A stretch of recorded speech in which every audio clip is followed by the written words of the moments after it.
지난 시간에는 다윗이 하나님께 기도하면서 무엇을 위해 기도했습니까?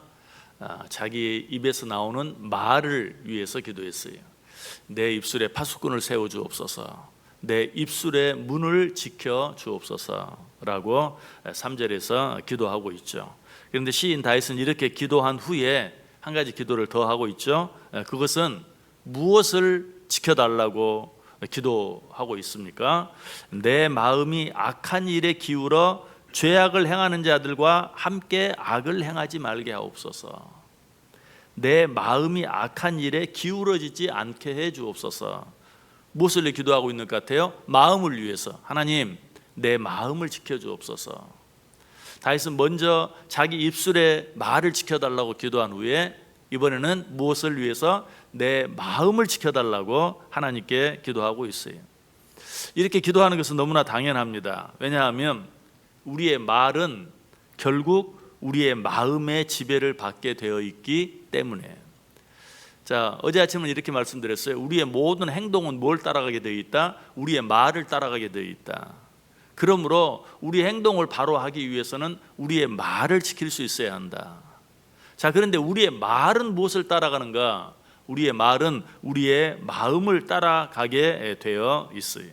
우리의 마음이 어떠한가에 따라서 우리의 말도 나가게 되어 있어요.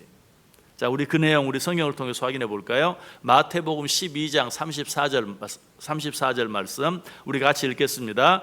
독사의 자식들아, 너희는 악하니 어떻게 선한 말을 할 수 있느냐?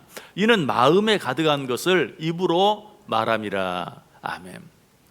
악한 마음에서 선한 말이 나갈 수 없다는 것이 결국은 마음에 가득한 것을 입으로 말하게 되어 있어요. 우리가 말에 실수를 한다라고 말합니다. 물론 말에 많은 실수가 있어요.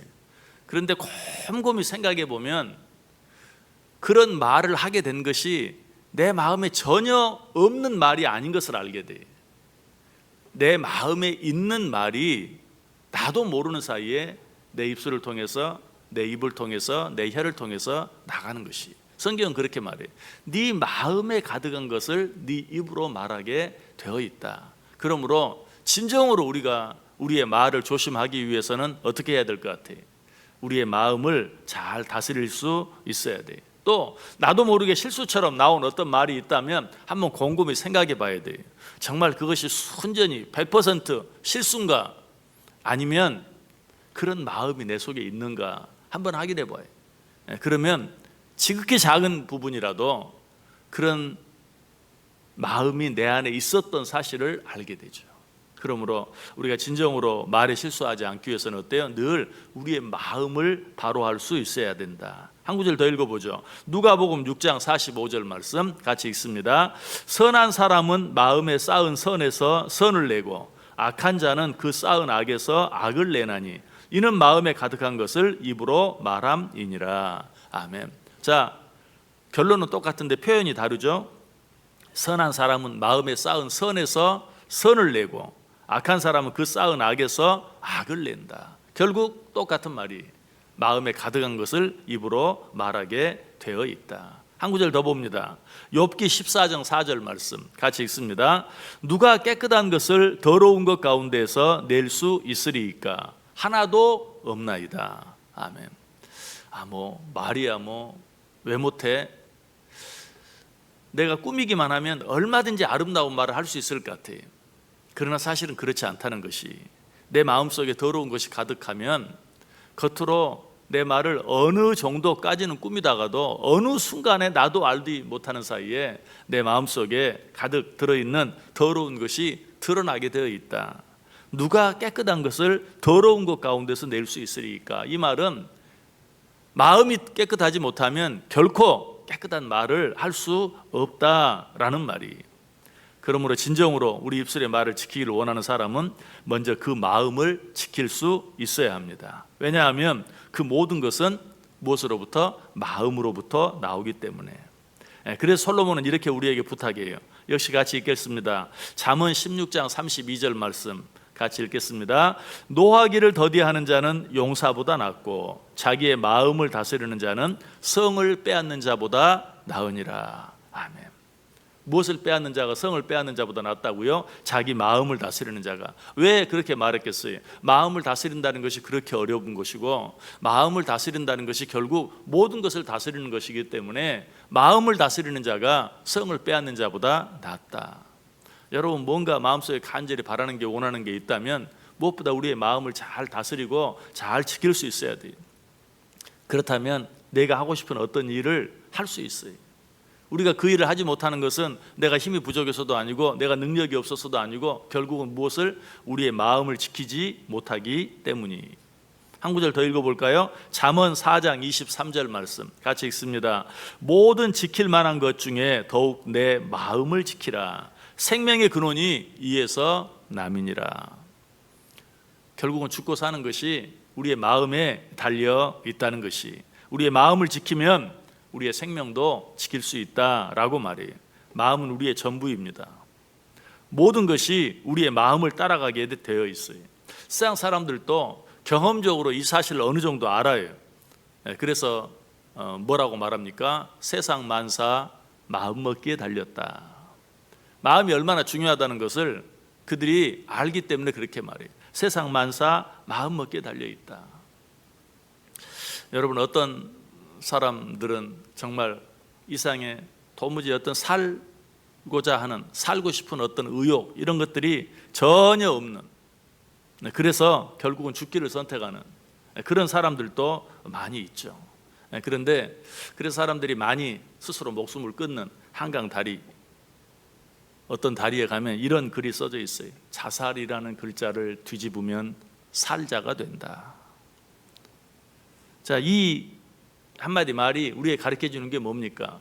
마음 먹기에 달려 있다는 것이, 정말 죽을 수밖에 없는, 죽는 것 외에는 다른 방법이 없는 것 같은 그런 상황이 우리에게 주어진다 할지라도 자살이라는 말을 뒤집으면 살자가 되는 것처럼 우리의 마음만 뒤집을 수 있다면 우리의 모든 것들이 바꾸어질 수 있고 뒤집힐 수 있다라는 것이. 영어로도 또 그런 재밌는 표현이 있어요. 스트레스를 받았다라는 말을 뒤집으면 디저트가 돼요. 재밌지 않아요? 스트레스, 정말 만병의 근원이 되는, 우리를 힘들게 만들고 모든 질병에 걸리게 만드는 그 스트레스를 뒤집으면 디저트가 된다. 디저트는 어때요? 우리를 기쁘게 만들고 즐겁게 만드는, 우리의 삶을 맛있게 만드는. 이처럼 마음은 중요한 것이다. 우리의 마음만 바꿀 수 있다면 모든 것들을 바꿀 수 있다. 우리의 마음이 무엇이라고요? 우리의 전부라고 그랬어요. 그래서 하나님께서는 성경에서 자주 하나님은 우리의 마음을 원하신다라고 말하고 있는데, 결국 그것은 무슨 말인가? 하나님은 우리의 전부를 원하신다. 왜? 마음은 곧 우리의 전부이기 때문에 하나님이 우리의 마음을 원한다는 것은 우리의 전부를 원한다는 것이. 신명기 6장 5절에 말하죠. 너는 마음을 다하고 뜻을 다하고 힘을 다하여 내 하나님 여호와를 사랑하라. 결국 무슨 말입니까? 너는 너의 모든 것을 다하여 하나님을 사랑하라 라고 말하고 있어요. 이처럼 하나님께서는 우리의 마음을 원하실 뿐 아니라 우리의 마음 전부를 원하세요. 하나님께서는 항상 전부를 원하십니다. 하나님께 있어 전부가 아니면 전무예요. 하나님께 전부를 드리지 아니하면 결국 그것은 아무것도 드리지 않는 것과 똑같은 것이. 하나님께 있어 일부란 있을 수 없어요. 하나님은 항상 우리의 전부를 원한다. 그러므로 우리는 하나님께 우리의 전부를, 우리의 마음과 뜻과 정성을, 우리의 시간과 노력과 우리의 모든 정성을 하나님께 온전히 다 드릴 수 있어야 된다는 것이. 하나님께서 가장 싫어하시는 말이 한 가지 있어요. 우리의 마음을 원하시는 하나님께서 가장 싫어하시는 말, 어떤 말인 줄 아세요? 하나님, 내 마음 아시죠? 이 말을 가장 싫어해요. 여러분, 자녀들이 부모에게 내 마음 알죠? 라고 말할 때는 뭐예요? 마땅히 드려야 할 것들을 드리지 못할 때, 내 마음 알죠? 그러나 사실은 내 마음 알죠? 하면서 아무것도 부모에게 드리지 않는 자식은 결국 뭐예요? 마음이 없는 거예요. 하나님을 향해서도 마찬가지. 하나님, 내 마음 알죠? 그 하나님 뭐라고 말할 거예요? 모른다. 그렇게 말할 거예요. 여러분, 마음이 있는 사람은 자기의 모든 것들을, 그것이 많든 적든, 그것이 나의 시간이든 그것이 나의 물질이든 그것이 나의 건강이든 무엇이든 하나님 앞에 드릴 수 있어요. 드리지 못하는 것은 결국 뭡니까?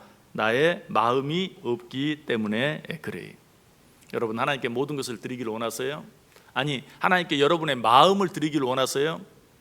그렇다면 우리는 우리의 모든 것들을, 내 시간도, 내 물질도, 내 건강도 아낌없이 하나님 앞에 드릴 수 있어야 돼요. 그것이 우리의 마음을 드리는 것이고, 하나님께서는 바로 그 마음을 원하세요. 그러나 이것이 마음대로 되지 않죠. 쉽지 않아요. 어떻게 보면 말을 마음대로 하는 것보다 마음을 마음대로 하는 게 훨씬 더 어려워요. 말은 어때요? 정말 내 입을 틀어 막기라도 하면, 아니 옆에 있는 사람이 도와서 내 입을 막기라도 하면, 아니 다윗이 실제로 그러했던 것처럼 내 입에 재갈을 물리면 말은 어떻게 해볼 수가 있어요. 그러나 마음은 어때요? 그런 방법도 통하지 않아요. 마음은 마음대로 가요. 그러므로 어떻게 해야 되겠어요? 오늘 다윗처럼 하나님께 기도해야 돼요. 내 입술의 말을 지켜주옵소서라고 기도할 뿐만 아니라, 하나님 내 마음을 지켜주옵소서. 내 마음은 내가 어떻게 할 방법이 없습니다. 하나님 내 마음을 지켜주옵소서라고 기도할 수 있어야 돼요. 그렇게 할 때 우리의 모든 것들을 지킬 수 있는 것이, 부디 오늘도 새로운 하루를 우리 앞에 두고 하나님 앞에 기도할 때 다윗이 드렸던 이 기도, 하나님 무엇보다도 내 마음을 지켜주옵소서라고 기도함으로 말미암아 우리의 모든 것들이 지켜지는, 내 마음을 지킴으로 말미암아 우리의 말이 지켜지고, 우리의 말이 지켜짐으로 말미암아 우리의 행동이 지켜지는, 그래서 우리의 모든 삶 전체가 지켜지는 그런 은혜가 저 여러분 가운데 꼭 있을 수 있기를 주님의 이름으로 간절히 축원합니다.